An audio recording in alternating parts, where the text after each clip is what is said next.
अब chemical kinetics में आप क्या पढ़ोगे, तो सबसे पहले रेट ऑफ रिएक्शन, उसके बाद factors affecting rate of reaction, then order of reaction, then molecularity of reaction, collision theory, all these topics are included in chemical kinetics. अब सबसे पहले देखते हैं केमिकल काइनेटिक्स का डेफिनेशन।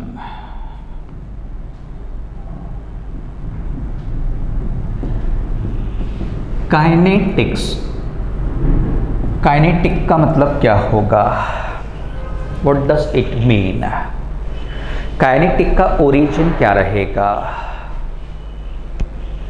तो देखो जरा, काइनेटिक मीन्स मोशन, काइनेटिक्स का मतलब क्या होगा, मोशन। मोशन केमिस्ट्री में क्या इंडिकेट करता है, मोशन मतलब कॉमन सेंस की बात है, हमें पता चलता है मोशन मतलब मूवमेंट होता है, ठीक है ना, स्पीड हम कहेंगे चलेगा उसको भी। तो ये जो मूवमेंट रहेगा पार्टिकल्स का जिसको हम मोशन कहते हैं, तो यहाँ केमिस्ट्री में मोशन क्या इंडिकेट करता है, indicates rate of reaction। Rate क्या है अभी आपको थोड़ी देर बाद पता चलेगा। अभी याद रखना कि काइनेटिक का मतलब मोशन, मोशन केमिस्ट्री में इंडिकेट करता रेट ऑफ रिएक्शन, ठीक है। तो देखो जरा, ये केमिकल काइनेटिक्स क्या रहेगा, फिजिकल केमिस्ट्री का ब्रांच रहेगा या साइंस का भी ब्रांच हम इसे कह सकते हैं, जिसमें आप क्या पढ़ोगे, रेट ऑफ रिएक्शन। क्या पढ़ोगे, रेट ऑफ रिएक्शन। और क्या क्या पढ़ोगे, सिर्फ इतना ही पढ़ोगे क्या, तो देखो इसके अलावा और भी बहुत कुछ आपको पढ़ने को मिलेगा। जैसे ये रेट किस पे डिपेंड रहता है, this rate depends on which factors included in chemical kinetics. Therefore पहला एस्पेक्ट तो आपको पता चल गया, रेट ऑफ रिएक्शन हम पढ़ेंगे यहाँ। दूसरा एस्पेक्ट कौन सा है, factors affecting rate of reaction, ये भी हम यहाँ पे पढ़ेंगे। अब थर्ड एस्पेक्ट कौन सा है, मैकेनिज्म ऑफ रिएक्शन। सेकंड कौन सा हमने बताया बेटा, फैक्टर्स अफेक्टिंग रेट।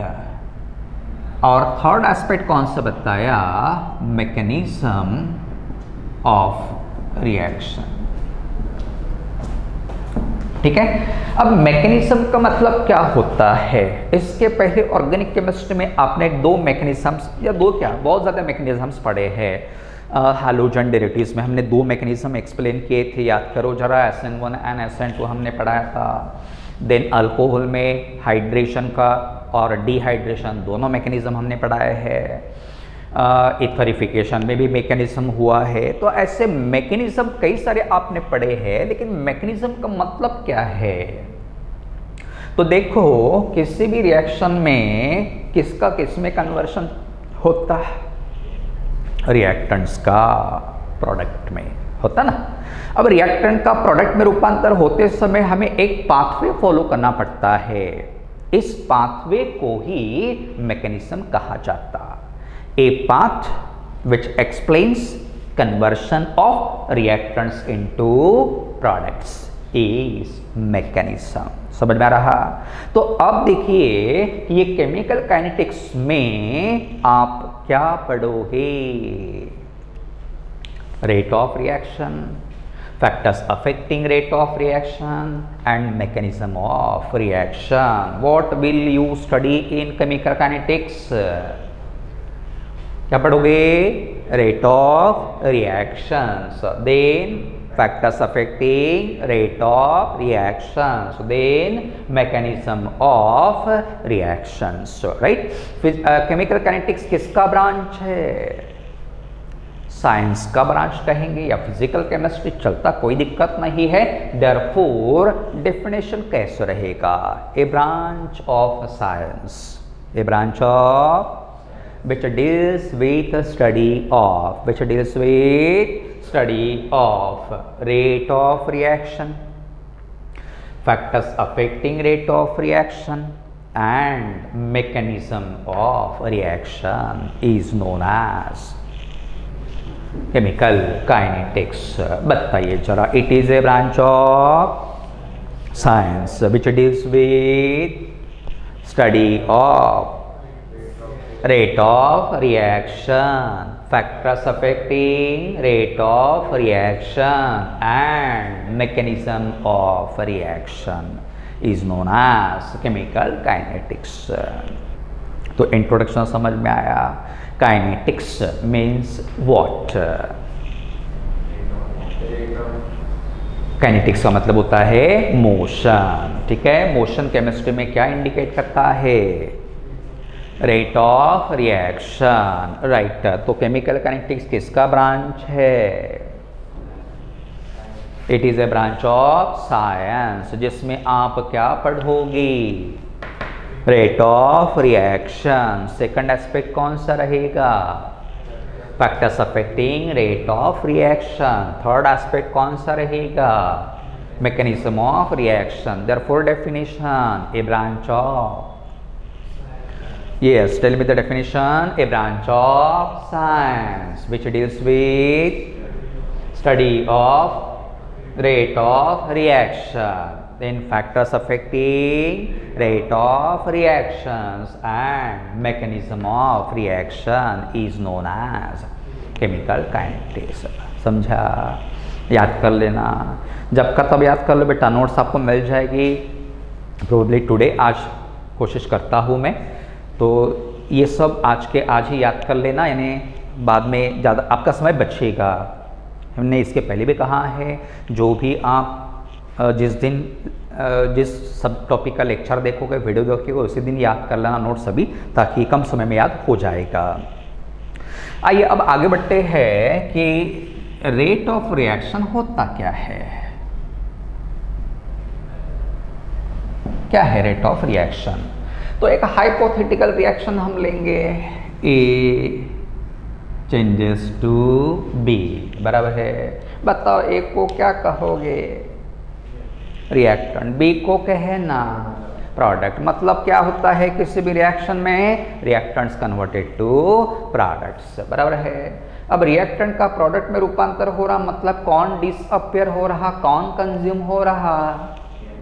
रिएक्टेंट. ये डिसअपियर हो रहा, कौन अपियर हो रहा? Product.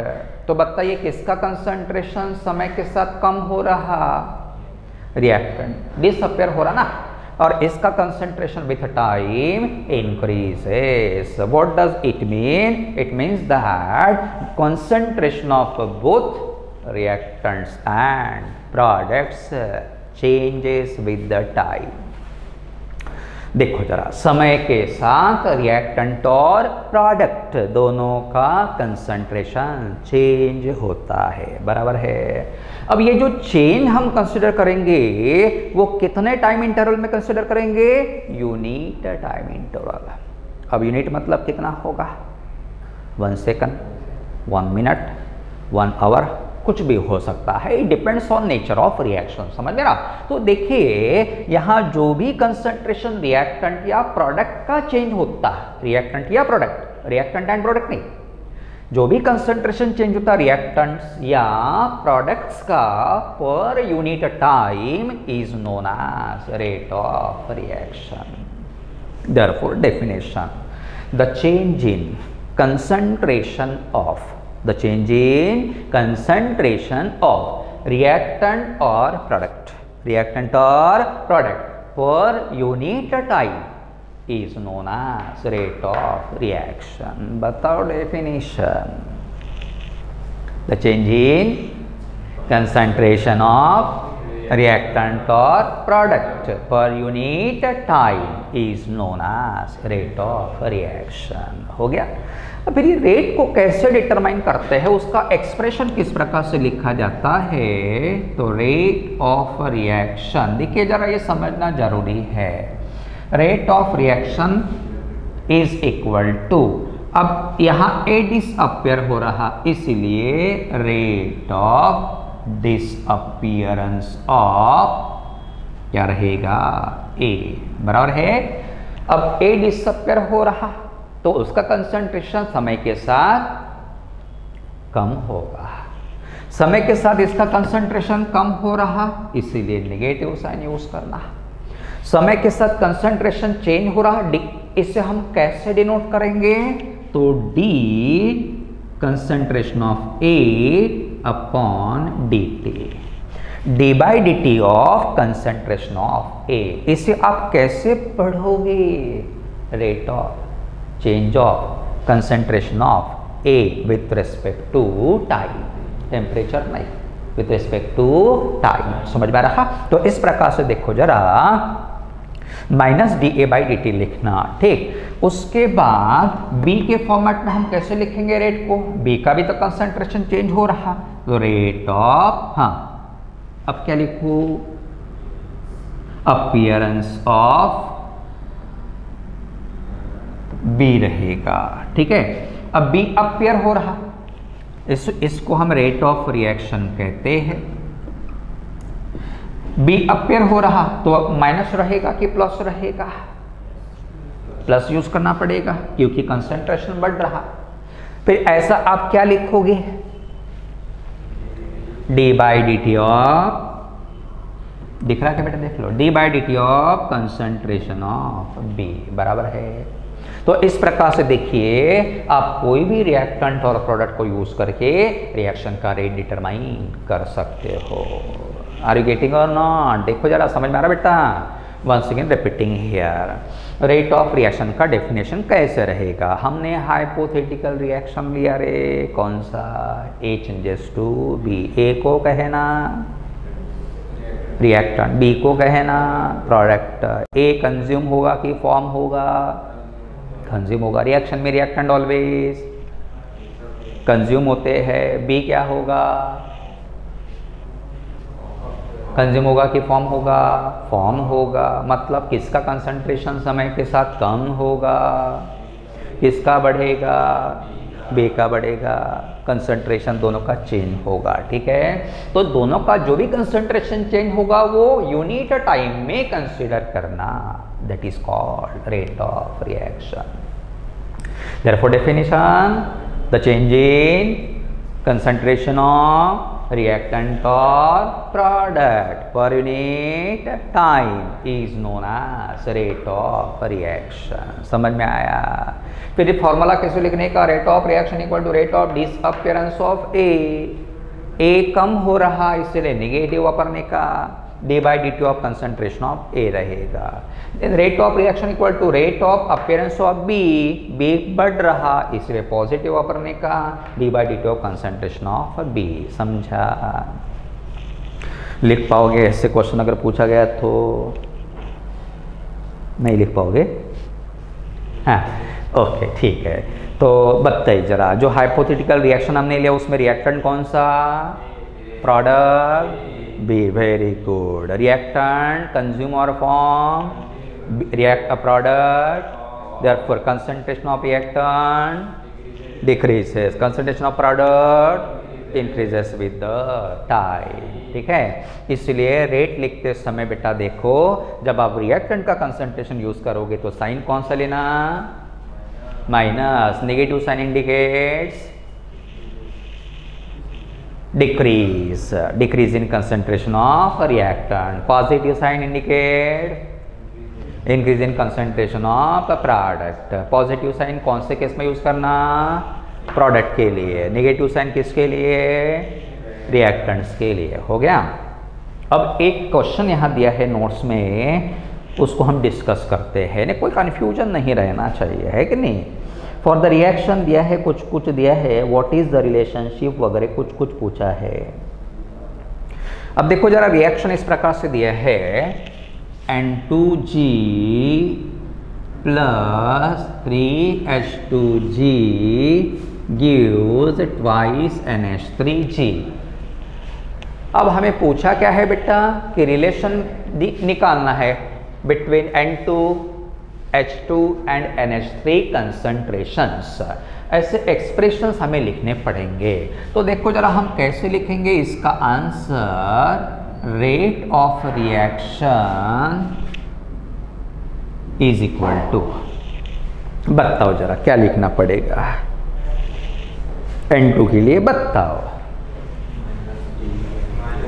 Yes very good. Plus रहेगा कि माइनस रहेगा रे?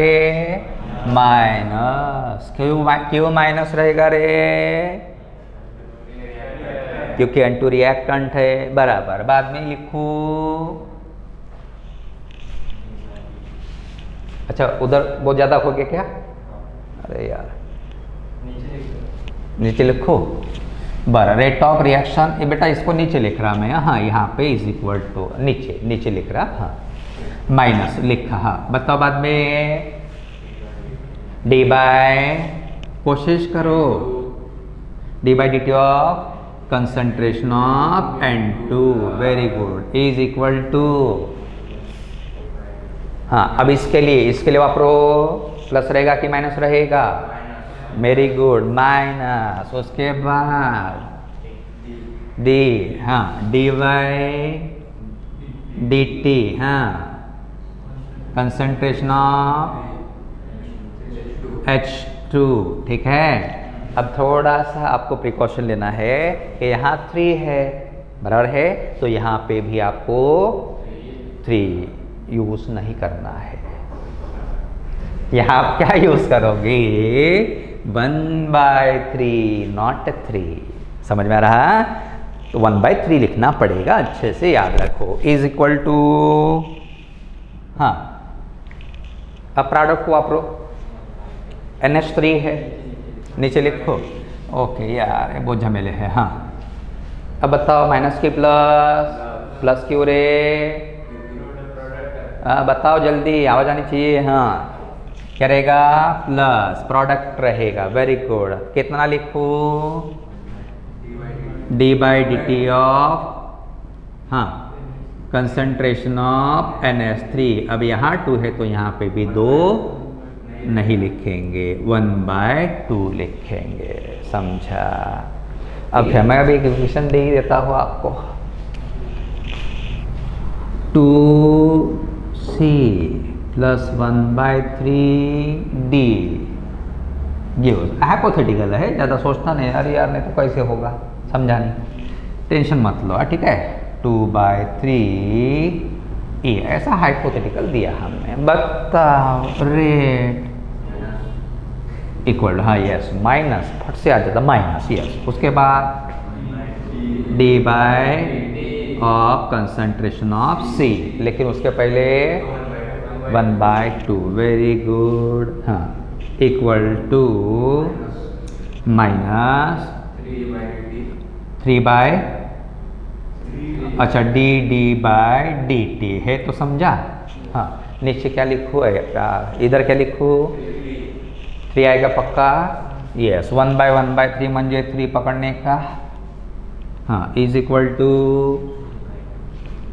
यस प्लस रहेगा 3/2 D by D T of concentration of E।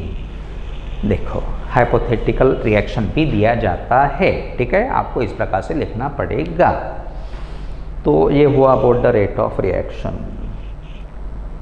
उसके बाद हम पढ़ेंगे types of rate of reaction. Rate के बारे में तो अभी समझा मैं, अब थोड़ा डिटेल में जाएंगे, अंदर तक जाएंगे। Types of rate of reaction, sorry, हाँ रेट ऑफ। अब देखो रेट कितने प्रकार के, घुमाओ इसको, दिख रहा? हाँ अब रेट कितने प्रकार के रे बेटा? 2 प्रकार के। 2 कौन से रे? पहला एवरेज, दूसरा इंस्टेंटेनियस। 2 प्रकार के रेट, पहला एवरेज, दूसरा इंस्टेंटेनियस, ठीक है। अब एवरेज और इंस्टेंटेनियस मतलब क्या होगा, दोनों में क्या अंतर रहेगा बेटा? देखिए जरा। तो देखो पहले हम एवरेज को कंसिडर करते हैं, इसको गोली मारेंगे फिलहाल, बाद में पढ़ेंगे, ठीक है। तो एवरेज का मतलब क्या होता है? देखो एवरेज हम कब निकालते हैं? कब निकालते हैं एवरेज? बहुत सारी वैल्यूज होती है जो कि डिफर करती है, बराबर है। एग्जाम्पल अगर लेना चाहेंगे हम लोग तो कौन सा लेंगे? कौन सा? गाड़ी का। हाँ, गाड़ी का एवरेज, यार ओके, गाड़ी का एवरेज निकालना है। ठीक है, हम क्या करते हैं, 1 लीटर पेट्रोल डालते हैं, गाड़ी चलाते हैं 60 किलोमीटर, चलिए नोट डाउन करते हैं। फिर और 1 लीटर पेट्रोल डालते हैं, गाड़ी चलाते हैं, अभी 40 किलोमीटर चलिए, अरे यार कम चलिए। फिर 1 और लीटर, क्योंकि एवरेज निकालना है ना, फिर चलाते हैं, 50 मिल गया। हाँ, अब देखो एवरेज कितने का निकला, 40 + 50 + 60। ठीक है, कितना मिलेगा एवरेज, डिवाइडेड बाई 3, 50 मिल गया। अब ये जो 50 किलोमीटर पर आवर निकालती कि पर मिनट रहता, रही है पर लीटर रहता, क्या रहता, पर लीटर रहता, पर आवर नहीं रहता, यस पर लीटर रहता। ठीक है, चलेगा। तो ये हमारा एवरेज मिल गया 40-50 किलोमीटर पर लीटर। लेकिन अब हम यहाँ जो रेट पढ़ेंगे उसमें लीटर नहीं, वॉल्यूम कंसीडर नहीं करना है। तो हमें क्या कंसीडर करना है, याद करो अभी डेफिनेशन बताया था, यूनिट टाइम कंसीडर करना है, बराबर है। तो सिंपल एग्जांपल हम लेते हैं कि यहाँ से कहीं हमें जाना है, जाएंगे कहीं इधर जंगल में वगैरह घूमने के लिए। ठीक है, अब जंगल समझो 50 किलोमीटर दूर है, भामरागढ़ में जा रहे हैं, हेमलकसा 150-180 किलोमीटर है। तो यहाँ से हम निकले, फिर निकलते समय हमारी गाड़ी का स्पीड होता है 20-30 किलोमीटर वगैरह, और थोड़ी देर दूर गया, रास्ता एकदम खाली है, अच्छा है, 70-80। आगे जाएंगे, एकदम मस्त टॉप टार रोड है, एकदम बड़े पे, एकदम स्मूथ है, 110-120 में जाएंगे। फिर खड़ा पखड़ा उबड़ धाबड़ रोड आ गया 5-10-15। मतलब क्या हो रहा कि यहाँ से हेमलकसा जाते समय हमारी गाड़ी का स्पीड कांस्टेंट रहता है क्या, अरे नहीं, चेंज होता है, बराबर है। अब 180 किलोमीटर हम चले गए, कितने समय में, 3 घंटे में समझो हम चले गए। तो फिर हम एवरेज निकालते हैं, क्या एवरेज क्या निकालते हैं, 180 किलोमीटर हमें ट्रैवल किया, कितने समय में, 3 आवर्स में। तो हमारा एवरेज क्या रहता, यस 60 किलोमीटर पर आवर, है ना, 60 किलोमीटर पर आवर हम एवरेज निकालते हैं। अब ये आवर मतलब 60 मिनट होता है, बराबर है, जो कि टाइम इंटरवल काफ़ी बड़ा होता है, बराबर है। इतना बड़ा इंटरवल भी हम केमिस्ट्री में यूज़ नहीं करते हैं, रेयरली, काफ़ी कम रिएक्शंस के लिए ही इतना बड़ा रहता है। जनरली हमारे यहाँ मिनट और सेकंड को ही कंसिडर किया जाता है। ठीक है, तो देखिए ये जो रेट रहेगा ऑफ रिएक्शन, अब इसको हम रेट ही कहेंगे, एवरेज जो हमने निकाला, ये rate of reaction over long interval of time, long interval of time is known as average rate. जहां टाइम इंटरवल बड़ा होता है उसे कहना average rate of reaction. Therefore, rate of reaction measured over long interval of time is known as average rate of reaction. The rate of reaction measured over long interval of time is known as average rate of reaction. ठीक है, इस प्रकार से average rate को हम define करते हैं, जहां टाइम इंटरवल कैसे रहेगा, बड़ा रहेगा। ठीक, अब इसको निकालते कैसे हैं, एक्सपेरिमेंटली ही हम इसको निकाल सकते हैं। किस प्रकार से, देखिए जरा, हमें क्या करना है, हमने रिएक्शन लिया था अभी, ए कंटीन्यूअस टू बी हाइपोथेटिकल, बराबर है।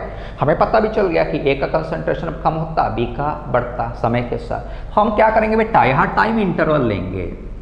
टाइम कैसे कंसिडर करेंगे, तो शुरुआत रिएक्शन के शुरुआत में, मतलब टाइम कितना रहेगा, 0। उसके बाद 1 minute, 2 minute, 3 minute, 4 minute, 5 minute. तो हमने समझो टाइम लिया मिनट में, और क्या किया, हर 1 मिनट के बाद ए का कितना कंसंट्रेशन बचा वो हमने नोट डाउन कर लिया। समझे, कर सकते हैं, एक्सपेरिमेंटली कर सकते हैं बेटा, this is the experimental part. तो समझो इसका मिल गया x1, x2, x3, x4, x5, x6, ऐसे समझो हमें कुछ वैल्यूज मिल गई। तो बाद में हम क्या करेंगे, ग्राफ प्लॉट करेंगे, किसके बीच में, between concentration of A and time t। ठीक है, अब ग्राफ प्लॉट करेंगे तो हमें देखिए ग्राफ कैसे मिलेगा, इस प्रकार से। Is this the correct graph, ये सही है कि गलत है।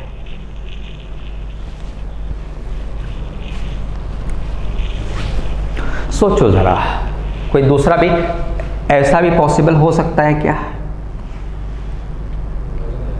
ये क्या रहेगा ग्राफ? गलत नहीं रहेगा, सही ग्राफ है। कैसे? देखो, इधर से इधर जाएंगे बेटा, तो इधर से इधर जाएंगे, टाइम क्या हो रहा? डिक्रीज हो रहा, पक्का। इधर से इधर समय बढ़ रहा, तो कंसंट्रेशन क्या हो रहा? कम हो रहा। देखो ना, समय बढ़ रहा लेकिन कंसंट्रेशन धीरे धीरे कम हो रहा। देखिए ये यहाँ यहाँ यहाँ यहाँ कम हो रहा। तो देखो बेटा, जब हम रिएक्टेंट को यूज करेंगे तो समय के साथ रिएक्टेंट का कंसंट्रेशन कम होगा, ये एक्सपेरिमेंटली प्रूव किया गया है, समझे। उसके बाद क्या करना, ये ग्राफ सही है, ठीक है। उसके बाद यहाँ कहीं पे भी ऐसे 2 पॉइंट्स लेना, कहीं पे भी आप ले सकते हो, चलता, कोई प्रॉब्लम नहीं। इसको ऐसे लाइंस ड्रॉ करना। तो ये समझो x1 है तो ये रहेगा आपका t1, ये अगर x2 है तो ये रहेगा आपका t2, समझे। उसके बाद एवरेज रेट आप कैसे निकालोगे, तो माइनस यहाँ हम क्या करेंगे, एवरेज रेट निकालते समय माइनस क्यों यूज किया, समझा क्या? क्योंकि हम रिएक्टेंट को यूज कर रहे हैं, रिएक्टेंट के लिए ऑलवेज माइनस यूज करना पड़ता है। देखो वहां पे लिखा है माइनस क्या होगा, del X upon delta T, delta X upon delta T, इस प्रकार से यूज किया। डेल्टा एक्स का मतलब क्या होगा, delta X stands for change in concentration, delta x का मतलब क्या होगा, change in concentration. Delta T का मतलब क्या होगा, चेंज इन टाइम, ठीक है। Equals is equal to negative रहेगा। डेल्टा एक्स का फॉर्मूला बताओ, x2 minus x1 final minus initial upon t2 minus t1, समझ में आ रहा? हो गया। इस प्रकार से देखिए आप ये फॉर्मूला यूज करके भी एवरेज रेट निकाल सकते हो, एक्सपेरिमेंटल डिटर्मिनेशन रहेगा। तो देखो एक और बार रिपीट करता हूँ, एवरेज रेट का मतलब क्या होता है। तो देखो एग्जाम्पल हमने दिया था, बार बार वही एग्जाम्पल हम कंसिडर नहीं करेंगे, सिर्फ थोड़ा सा याद रखना कि यहाँ टाइम इंटरवल काफ़ी बड़ा रहेगा। तो लॉन्ग इंटरवल ऑफ टाइम पे जब हम रेट मेजर करते हैं उसे कहते हैं average rate, the rate of reaction measured over long interval of time is known as average rate of reaction। फिर कैसे निकालना, इस प्रकार से हमने एक्सपेरिमेंट परफॉर्म किया, इसमें टाइम लिया, कंसंट्रेशन ऑफ ए को भी डिटरमाइन किया experimentally, then we have plotted the graph between concentration of A and time T. Curve इस प्रकार से मिल गया, इस कर्व से कंक्लूजन निकलता as reaction proceeds concentration of reactant decreases, दिख रहा। उसके बाद यहाँ कहीं पे भी 2 पॉइंट्स लेना, x1 x2 y1 t1 t2 ऐसे 2 पॉइंट्स हमें मिल जाएंगे। देन एवरेज रेट कैसे निकालना, minus delta x by delta T, delta x is the change in concentration, delta t is the change in time. Delta x का formula x2 minus x1, delta T का formula t2 minus t1, हो गया इस प्रकार से। अब board exam में question अगर पूछा गया, explain the determination of average rate of reaction, 2 mark के लिए, तो आप ऐसा ग्राफ प्लॉट करोगे, जरूरी है उस पर 2 पॉइंट इस प्रकार से दिखाना, ठीक है।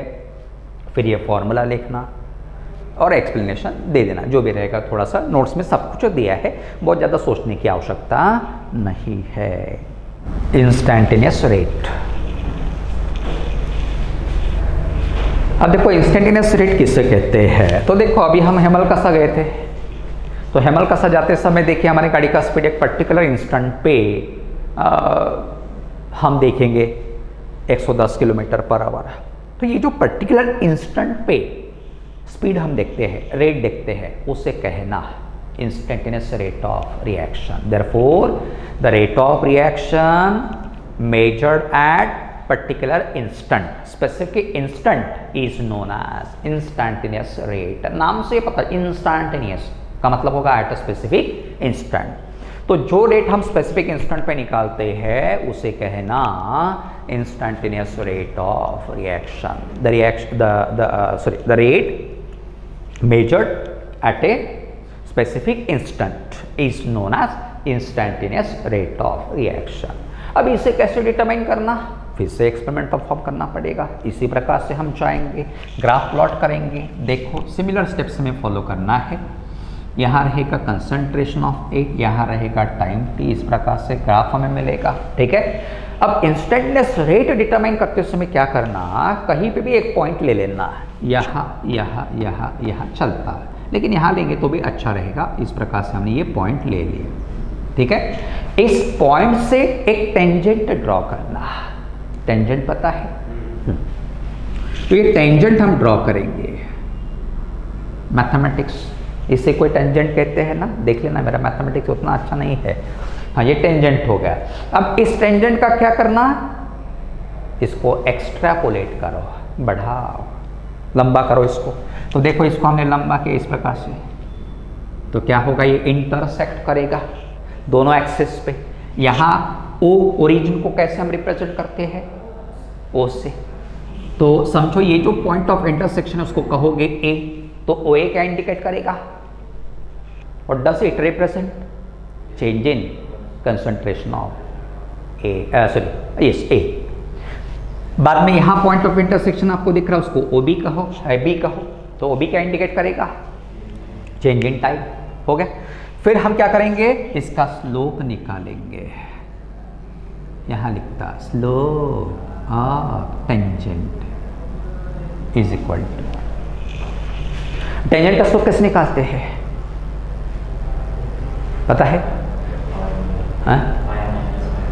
वाई माइनस, हाँ, तो देखो फॉर्मूला क्या है टेंजेंट का स्लोप निकालने का, dy by D X, dy by और y2 minus y1 upon x2 minus x1। तो y2 माइनस y1 का फॉर्मूला क्या रहेगा, वैल्यू ओ ए। देखो ना y2 माइनस y1 का या dy का वैल्यू क्या रहेगा, ये y एक्सिस है बेटा कि x एक्सिस है, पक्का, ये x एक्सिस नहीं है, y एक्सिस है, ये रहेगा x एक्सिस। ठीक है, तो dy, पहले हमें dy लेना है, dy का फॉर्मूला ओ ए और dx का फॉर्मूला ओ बी, dx का value, sorry not formula, dy का वैल्यू रहेगा ओ ए, dx का वैल्यू रहेगा ओ बी। ठीक है, तो हमें स्लोप मिल गया। उसके बाद हम क्या करेंगे, इसी को ही थोड़ा सा इस प्रकार से लिखेंगे, ओ ए क्या इंडिकेट कर रहा है, चेंज इन, ये दिख रहा क्या, हाँ, तो ओ ए मतलब चेंज इन कंसंट्रेशन, तो dx और यहाँ क्या रहेगा dt, समझ में रहा। उसके बाद instantaneous rate of reaction is equal to कैसे निकालना, अब स्लोप तो पता चल गया, तो आप क्या करोगे, नेगेटिव स्लोप ऑफ टेंजेंट लिखोगे। तो instantaneous rate is equal to क्या होगा, माइनस स्लोप ऑफ टेंजेंट होगा। ठीक, is equal to minus O A upon O B is equal to minus D X upon D T. तो instantaneous rate के लिए हम डी ही यूज़ करेंगे, थोड़ा याद रखना, और इसके बाद जो भी रेट हम लिखेंगे इंस्टेंटेनियस ही रेट कंसिडर किया जाएगा, एवरेज नहीं, समझे। इस प्रकार से इंस्टेंटेनियस हो गया सेकंड टाइप ऑफ रेट। तो रिपीट करता हूँ, देखो इंस्टेंटेनियस रेट क्या रहेगा, ऐसा रेट जो स्पेसिफिक इंस्टेंट पे हम डिटरमाइन करते हैं, मेजर करते हैं। The rate of reaction measured at specific instant is known as instantaneous rate of reaction. Experimentally determine करते समय ऐसा ग्राफ प्लॉट करना, इस ग्राफ पे क्या करोगे, एक पॉइंट लेना, उस पॉइंट से ड्रॉ करना, टेंजेंट ड्रॉ करना, टेंजेंट एक्सट्रापोलेट करेंगे, दो पॉइंट ऑफ इंटरसेक्शंस मिलेंगे, on axis Y A, on axis X B. O A represents change in concentration, O B represents change in product, sorry change in time. ठीक है, फिर इसका slope निकालना, slope का formula dy by D X, dy म्हणजे क्या होगा ओ ए, dx यानी क्या होगा O B, therefore O A by O B equals dx by dt। हो गया। देन इंस्टेंटेनियस रेट हम कैसे निकालते हैं, minus slope of tangent is equal to minus O A by O B is equal to minus dx by dt। हो गया, instantaneous rate मिल गया। देखो जरा, ध्यान दो, पढ़ लो, नोट डाउन कर लो। Unit of rate of reaction. अब यूनिट कैसे निकालना, तो उसके लिए फॉर्मूला हमें पता होना चाहिए। रेट ऑफ रिएक्शन का फार्मूला क्या रे? डेफिनेशन को याद करो। क्या डेफिनेशन कहता है? चेंज इन कंसंट्रेशन अपॉन पर यूनिट टाइम, ऐसा रेट का डेफिनेशन है। तो अब यहाँ फॉर्मूला क्या लिखेंगे हम? चेंज इन कंसंट्रेशन अपॉन बताओ, yes, change in time, change in time, बराबर है। अब चेंज इन कंसंट्रेशन, इसलिए यूनिट क्या रहेगा बेटा? तो यूनिट इक्वल्स क्या रहेगा? Unit change in concentration. Concentration का यूनिट क्या होता है? क्या रहता है? मोल। पक्का? तो पहले आपको कंसंट्रेशन का फॉर्मूला थोड़ा याद रखना पड़ेगा। What is the formula of concentration? कई बार हुआ है, सॉल्यूशन में हमने पढ़ाया था।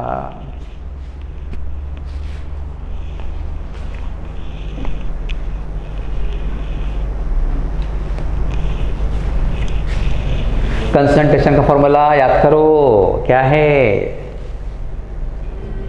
हाँ, कंसंट्रेशन का formula N upon V। N मतलब नंबर ऑफ मोल्स, V मतलब वॉल्यूम, ठीक है। तो इसीलिए कंसंट्रेशन का यूनिट रहेगा मोल पर वॉल्यूम का यूनिट लीटर, ठीक है। ये कंसंट्रेशन को है, टाइम का क्या रहेगा रे? सेकंड और मिनट और आवर और डे और ईयर, कुछ भी हो सकता है। इसलिए यहाँ हम सिंपली T लिखेंगे, जनरल, फिक्स नहीं ना, इसलिए T लिखने का इज इक्वल टू। अब मोल पर लीटर को ही हम मोलार पढ़ते हैं, याद करो। कहीं सॉल्यूशंस में हो गया था या कहीं तो भी हुआ था, सम बेसिक कंसेप्ट्स में। और अपॉन रहेगा T, दो प्रकार के यूनिट इस प्रकार से रहेगा। तो T की जगह पे क्या लिखना, थोड़ा याद रखने का। अगर रिएक्शन सेकंड में मेजर करते हैं रेट, तो सेकंड, मिनट में तो मिनट, ऐसे लिखने का। हाँ, थोड़ा सा याद रखो। तो इस प्रकार से हो गया रेट ऑफ रिएक्शन। समझा क्या? देखो,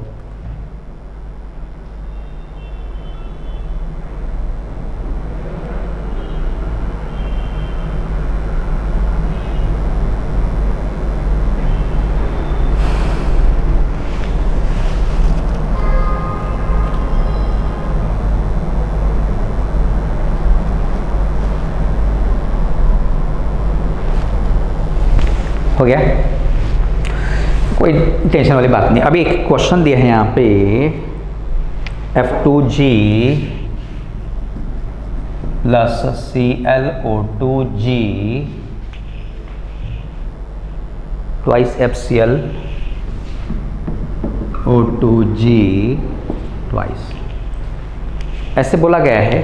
क्या लिखना है आपको? देखो, write the rate expression for the following reaction in terms of rate of consumption of reactants and formation of product।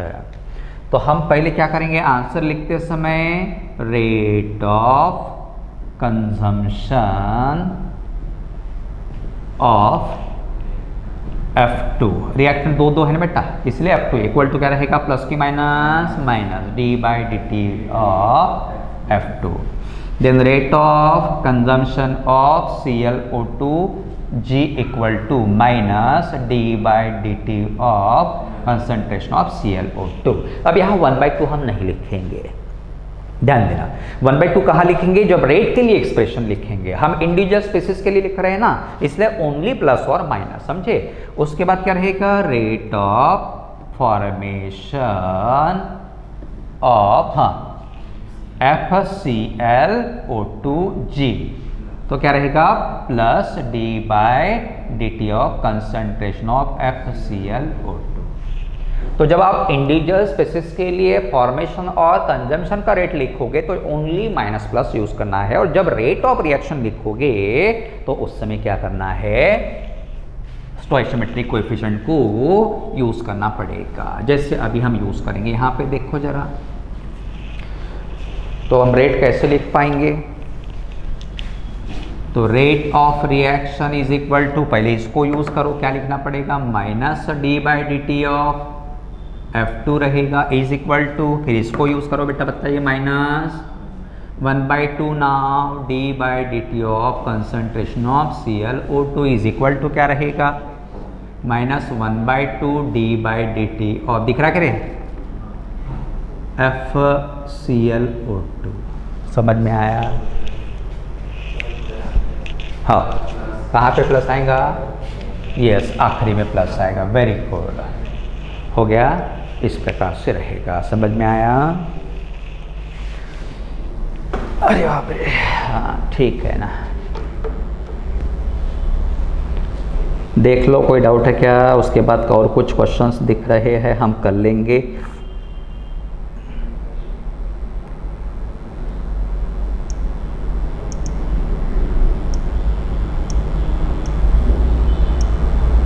ठीक है, दैट्स ऑल।